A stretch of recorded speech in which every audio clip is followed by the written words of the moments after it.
temps, dites-moi, quelles sont vos priorités pour les 2-3 ans à venir au niveau de réduire la surpêche dans la Méditerranée?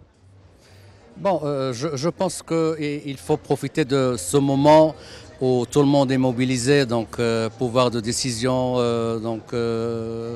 parties prenantes, scientifiques, et donc tout le monde ils sont réunis ici à Marrakech, donc pour soutenir les engagements pris déjà dans le cadre de Medfish Forever. Et évidemment, nous travaillons selon une stratégie qui a été formellement adoptée par les pays. Cette stratégie est claire. Mais évidemment, vous avez posé une première question qui concerne la cible numéro 1, donc qui est le renversement des tendances négatives de l'état des stocks. Donc évidemment, nous devons travailler sur cet objectif. Il est important.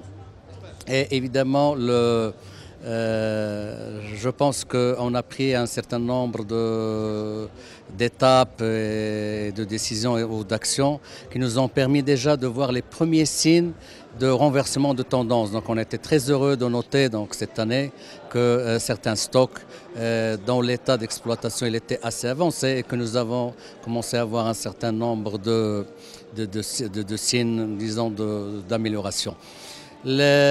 Maintenant, évidemment, il faut renforcer les sciences. Il faut faire de telle façon à ce que ces sciences puissent supporter donc, la formulation d'avis scientifiques et il faudrait que ces avis scientifiques puissent découler en décisions contraignantes pour les pays.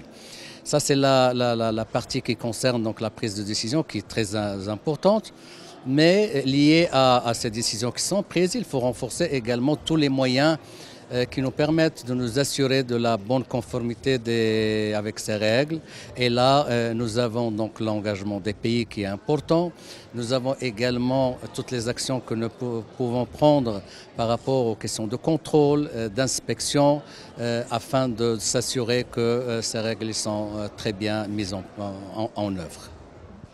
Merci beaucoup. Et quels sont vos espoirs, vos attentes par rapport aux engagements des pays pour demain? Évidemment, il faut relativiser. Nous avons un contexte méditerranéen qui est très connu, donc une certaine complexité. Mais le plus important, c'est que nous essayons de progresser au maximum au vu des conditions qui existent. Mais il est important déjà de noter que toutes les parties contractantes sont sont mieux mobilisées maintenant en ce moment qu'auparavant sur le plan politique. Et ça, c'est important parce qu'en absence d'une volonté politique, on ne peut pas très bien avancer. Alors, avec la bonne volonté, je pense qu'on pourra travailler ensemble sur des questions telles que l'amélioration de la collecte des données. On peut travailler également sur les plans d'action qui sont adoptés dans le cadre CGPM, par exemple celui en faveur d'une durabilité de la pêche artisanale, donc, qui contient un certain nombre de questions prioritaires. Donc cet engagement pourrait nous aider à faire rendre un service à ce secteur qui a besoin d'un soutien à très haut niveau, donc un secteur économique vital qui fait vivre une communauté côtière très importante. Merci beaucoup.